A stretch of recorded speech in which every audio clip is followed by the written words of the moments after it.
Studio में ज़्यादा बातचीत के लिए हमारे साथ एक और खास मेहमान जुड़ रहे हैं। हमारे साथ जुड़ रहे हैं जेडीयू सांसद डॉक्टर आलोक कुमार सुमन। बहुत बहुत स्वागत आलोक जी लोकसभा टीवी की तरफ से।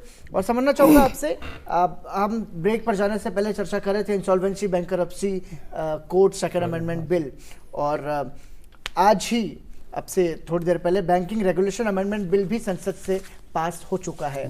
राज्यसभा से ही चूंकि अब ये पास हुआ है तो अब ये पूरी तरीके से कैसे समझेंगे बैंकिंग सुधार को लेकर सरकार की कोशिशों को?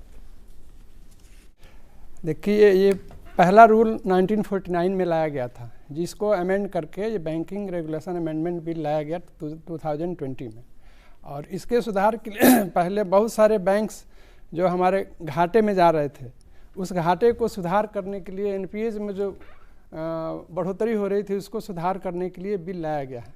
इसमें हम लोगों की आरबीआई के तहत जो चलती है अर्बन कोऑपरेटिव बैंक, और जो नाबार्ड के तहत चलती है rural cooperative bank, urban cooperative bank, RBI, rural cooperative bank, NABARD. और रूरल कोऑपरेटिव बैंक में दो पार्ट हो जाते हैं, state cooperative bank and district central cooperative bank. तो डिस्ट्रिक्ट सेंट्रल कोऑपरेटिव बैंक और स्टेट कोऑपरेटिव बैंक पर दोनों में सबसे ज़्यादा फोकस किया गया है रूरल कोऑपरेटिव बैंक, क्योंकि इसको आम जनता से जोड़ना है और आम जनता के पास तक ले जाना जी। पहले बहुत सारे कम ब्रांच थे, घाटे में चल रहे थे, इंफ्रास्ट्रक्चर की कमी थी। उसको हमारी भारत सरकार ने और राज्य सरकारों ने भी, हमारी स्पेशली बिहार सरकार ने भी, हमारे माननीय नीतीश कुमार जी ने उस पर विशेष फोकस कर, विशेष ध्यान कर इसमें सुधार लाने का प्रयास कर रहे हैं जी। उसी के क्रम में ये बिल लाया गया है।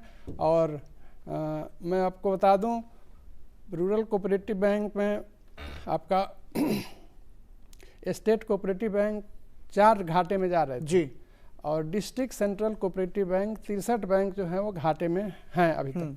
सुधार के बाद इसमें बहुत कमियां आने दिख जा रही हैं। एनपीएस में भी काफ़ी सुधार हुआ है। एनपीएस पहले बहुत ज़्यादा थी, अभी एनपीए घट के बहुत कम हो गई है। हमारे इंटरेस्ट जो आ रहे थे पहले 3.5 से 4% तक थी सेविंग बैंक अकाउंट्स पर, और 4 से 7.25% थी फिक्स डिपॉजिट्स पर।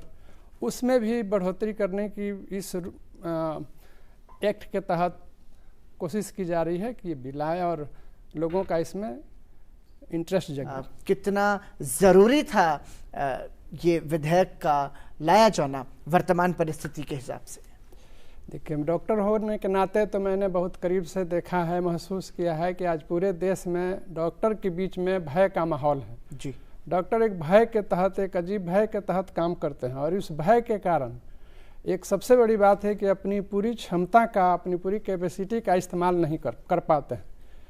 बहुत सारी रिस्क लेना नहीं चाहते हैं, जो पहले रिस्क लिया करते थे। मैं 30 साल प्रैक्टिस किया, 30 साल में शुरू के 15 सालों के दिनों में मैंने देखा कि हम लोग बहुत रिस्क लिया करते थे। बाद में स्थिति ऐसी हो गई कि जो चीज़ हम लगता था कि कर सकते थे लेकिन उसमें थोड़ी सी भी डाउट होती है तो उसको हायर सेंटर को रिफ़र कर दिया था।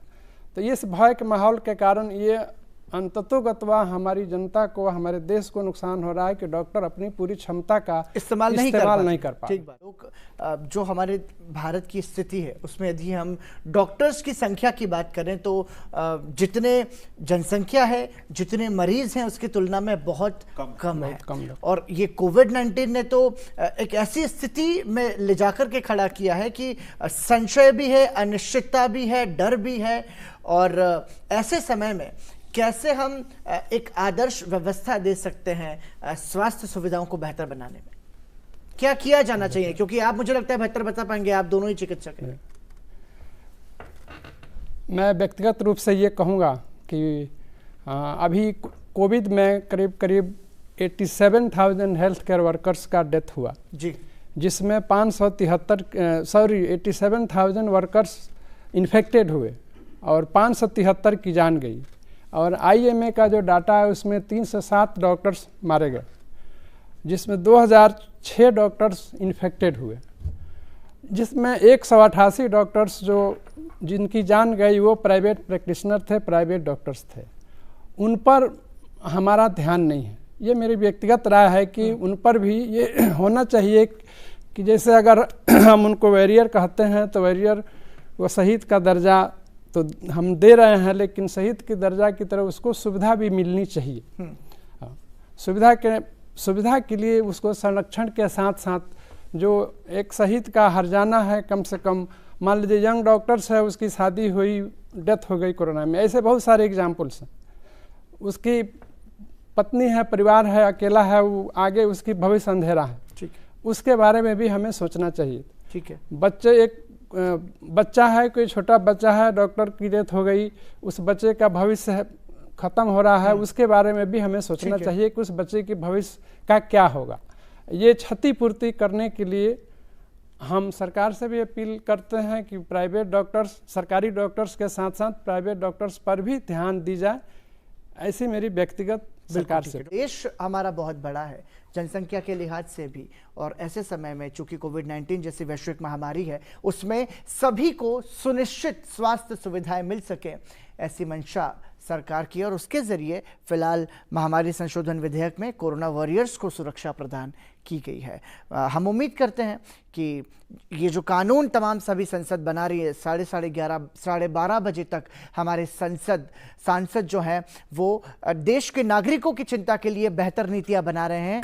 हम उम्मीद कर सकते हैं कि इनका बेहतर क्रियान्वयन भी होगा और इन विपरीत परिस्थितियों में, इन चुनौतियों में एक बेहतर तस्वीर देखने को हम सभी को मिल सकेगी। बहुत बहुत धन्यवाद डॉक्टर राजदीप, डॉक्टर आलोक, इस चर्चा में हमारे साथ जुड़ने के लिए। आप सभी दर्शकों का भी धन्यवाद ये कार्यक्रम देखने के लिए। मुझे दीजिए इजाजत, और अब से कुछ देर बाद देखना ना भूलें ठीक 2 बजे लोकसभा टीवी पर एजेंडा।